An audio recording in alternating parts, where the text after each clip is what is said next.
Over my 25-year real estate career, I recognized one consistent and defining personal attribute: that I'm highly relational and not transactional.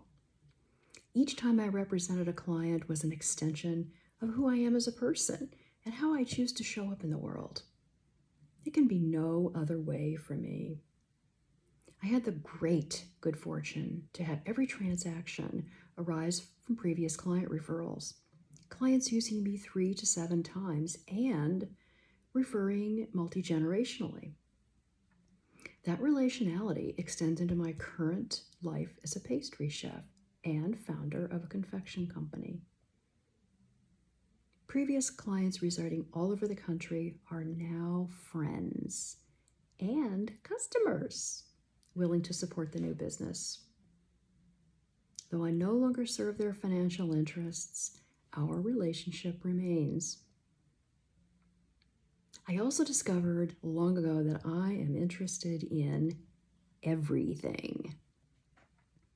While I have great respect and even admiration for people who are expert at one thing, say a ballerina whose physical dedication I can only imagine, or an author whose use of analogy transports me, I'm compelled to discover a little about many things.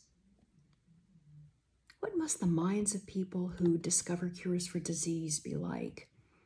And how do they think? How can I understand the concept of lift in aeronautics? What can other cultures teach us about indigenous healing practices? There are so many questions to ask and so much to learn.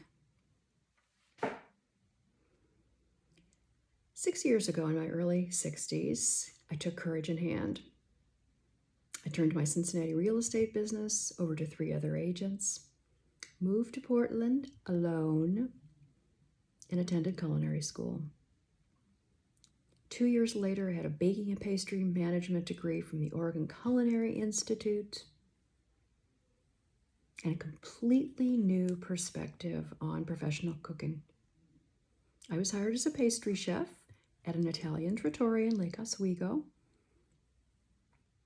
which aligned wonderfully with my love of Italy. I had total responsibility for the restaurant dessert menu, for retail confection products, and for large volume catered events. I became a management employee and supervised a pastry cook. Alas, nearly 5 years later, that role was eliminated this past January. However, the experience was seminal in helping me to understand the hospitality industry. Cooking, and by extension professional baking, are the instruments I use to communicate love to others. The features of cooking professionally, features such as collaboration, meeting others where they are in life, personal excellence, integrity in the care of quality ingredients, teaching, and use of imagination. These features are challenging, yet they promote a certain equanimity with my contemporaries and with my guests. We serve each other. I often describe professional baking as the confluence of science, math, and creativity. Precision, research, and experimentation are core tenets, and I find pleasure in the discovery of how ingredients perform together. I'm almost exclusively visual in the way I process the world, which is another benefit of the creative aspect of being a pastry chef. Creating a complete picture, either a finished dessert or a new confection product, circles back to both relationality and to inquisitiveness. It's gifting my personal attributes to others.